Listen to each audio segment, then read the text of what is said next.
Today was a very choppy day. And then right after FOMC kind of like released their notes on their report, took a massive position, seeing an opportunity, and we locked in a good amount of a good chunk of change. Let's see, how much was it?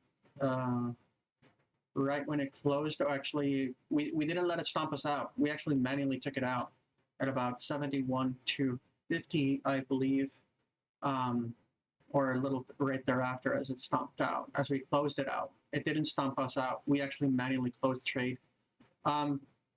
We could have actually made a lot more on this before we actually closed the trade, but just as it kind of like closed, we went ahead and